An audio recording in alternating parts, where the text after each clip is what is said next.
السلام عليكم ورحمة الله وبركاته. ازيكم يا حبايبي؟ عاملين ايه؟ يا رب تكونوا بخير.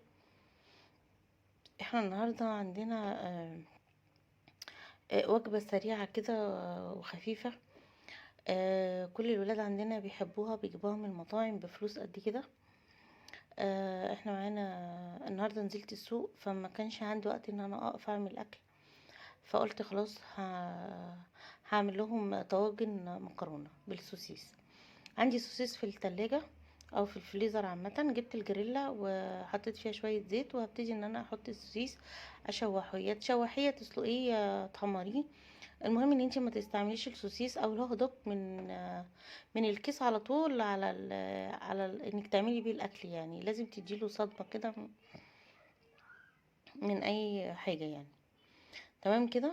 هسيب بقى الحاجات دي. انا كنت مطلعه الخضار اللي انا هستعمله، وبعد كده سبته، قلت هروح احط السوسيس على النار او الهوت دوج على النار وايه وارجع تاني. طبعا كنت مسكت الخضار، قشرته ونضفته وغسلته. تمام كده. لا، هنا كنت خلاص خلصت التقشير بتاعه. هاخده طبعا، الم الحاجات اللي احنا خرجناها منه واغسله واجي عشان نخرطه. هنا كده كان الهوت دوج بتاعنا او السوسيس بتاعنا. خلاص كده اخد الصدمه بتاعته وابتدى خلاص هيطلع.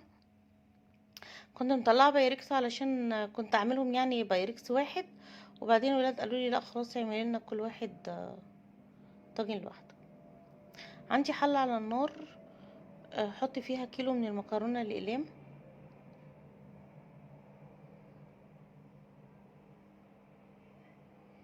حطيت شويه ملح كمان.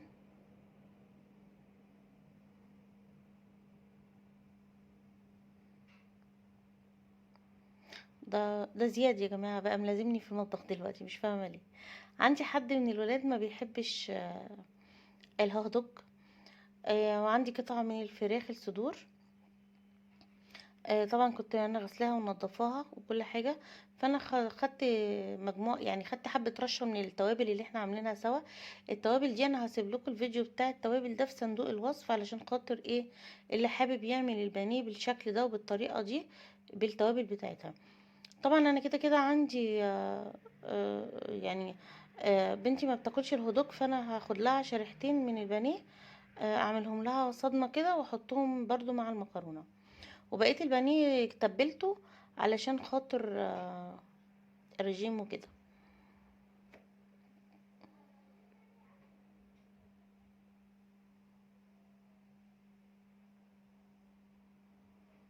كده خلاص انا حطيت الحتت اللي انا هحطها في الطاجن بتاعها.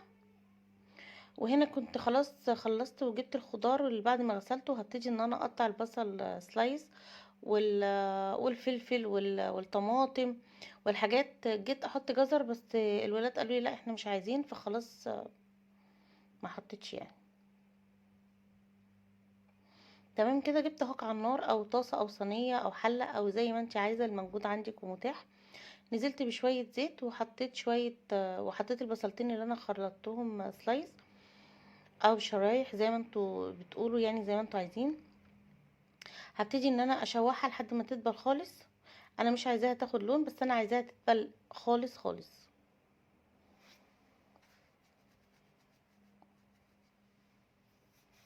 تمام كده. مسكت الهوت دوج قطعته. الخطوة دي لو انتوا كلكم يعني ايه، لو البيت كله بياكل نوع واحد، فانتي بتنزلي، يعني أنا مثلا المفروض كنت بقطع الهوت دوج ده او السوسيس وهنزله على البصلة ياخد تشويحة، عشان خاطر ياخد كله طعم واحد. مش هينفع طبعا، لان انا عندي حد ما بياكلش الهوت دوج، ما بيحبش طعمه يعني. ف بعد ما قطعته ركنته للاخر. البصلة هنزل عليها بفلفل الالوان.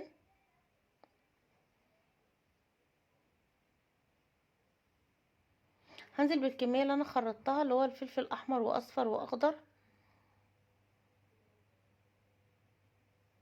هبتدي ان انا اشوح فيها، واي حاجة انت عايزة تحطيها حطيها. عندك كوسة عايزة تقطعيها شرايح رفيعة، عادي مفيش مشكلة. عندك جزر، تمام مفيش مشكلة. عندك فاصوليا خضراء هتبقى حلوة ومغذية، مفيش مشكلة.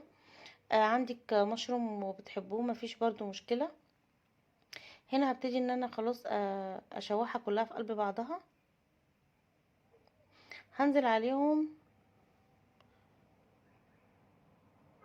اه بالطماطم، قطعتها شرايح. اخدت طماطميتين اتنين بس لان هي كانت حمرا واحنا مش عايزين فيها لون يعني.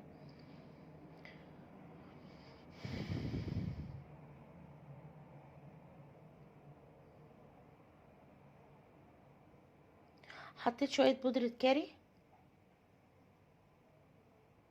شويه توم باودر. احنا كده كده حاطين بصل، فاحنا هنحط توم باودر، شويه فلفل اسود، وشويه ملح. تمام كده احنا مع بعض. جبت طبق او بوله وهشيل حبه خضار قبل ما احط السوسيس.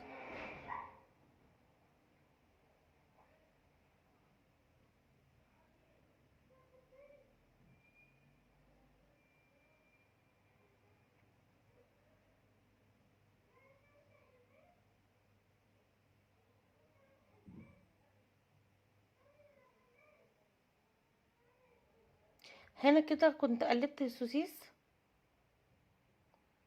وابتديت ان انا احط في الطواجن اللي معانا، وكانت فكرة كويسة والله. يعني كل واحد ليه طاجن. حطيت صويا صوص بتدي طعم وريحة ونكهة مع الهوت دوج او السوسيس، حلو جدا جدا جدا. آه كل واحد كان ليه طاجن. عامة كملوا او ما كملوش، رجع سخنوا تاني وكملوا. هنبتدي نحط على وش الطواجن، ودي يعني اللي انت عايزاه. بس انا هنا الفكرة، آه احنا حطينا على الوش وحطينا الجبنة الموتزاريلا فوق منها، كانت حلوة جدا جدا.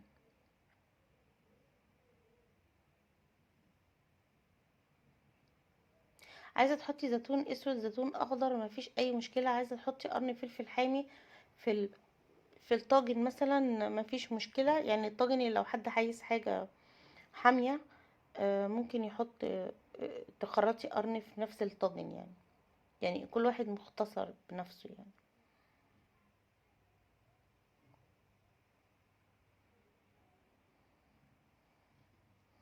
طبعا دي كمية الطواجن اللي المكرونة او الكياس عملتها، وده كان الطاجن اللي المفروض احط فيه الفراخ.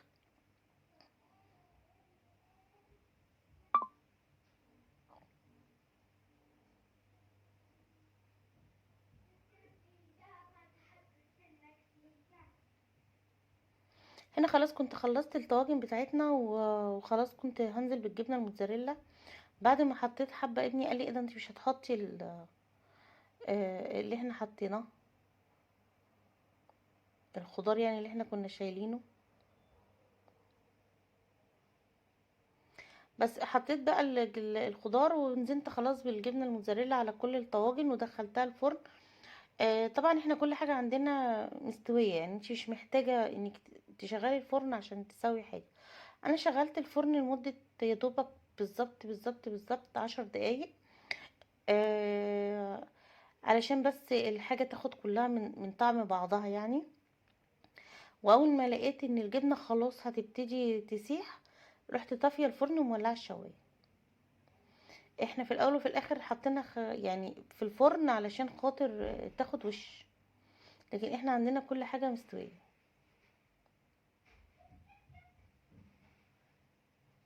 طبعا لو سرحتي معايا ولسه ما حطيتيش لايك للفيديو، يا ريت تحطي لايك للفيديو. ولو لسه ما اشتركتيش، يا ريت تشتركي علشان خاطر يوصلك مني كل جديد. دي شكل الطاجن بتاعتنا بعد ما خرجت. ده كان اللي هو بالفراخ والتانيين بالهودوج. دي شكل الطواجن بتاعتنا. طبعا انا عملت طواجن للي هم اصلا هياكلوا، اما اللي مش هياكلوا فخلاص شلت الطواجن، قلت عشان خاطر ايه تبقى طازه يعني لما يجوا ياكلوا ما تتسخنش. هنا كنت لسه مخرجاهم يعني من الفرن. شكلهم وريحتهم وطعمهم كان حاجه جنان. بألف هنا وشفا يا رب، لكل اللي ياكل. يا رب الفيديو يكون عجبكم. ده فيديو سهل وبسيط تقدري تعمليه لما يكون ما عندكيش اكل وانت نزلتي السوق. انا فعلا ما كانش عندي اكل ونزلت السوق وعملت الاكل، وبعد كده بقى ابتديت افضي الحاجات اللي انا جايباها من السوق. هو سهل وبسيط وسريع. ممكن تعمليه وانت نازله، وتسيبيه للولاد كل واحد يحطه بقى وبعد كده ياكله. زي ما تحبي يعني، هي حاجة خفيفة وفي نفس الوقت حاجة من البيت ومش مكلفة، وولادنا بيشتروها من برا. ألف هنا وشفا يا رب، ويا رب الفيديو يكون عجبكم. السلام عليكم ورحمة الله وبركاته.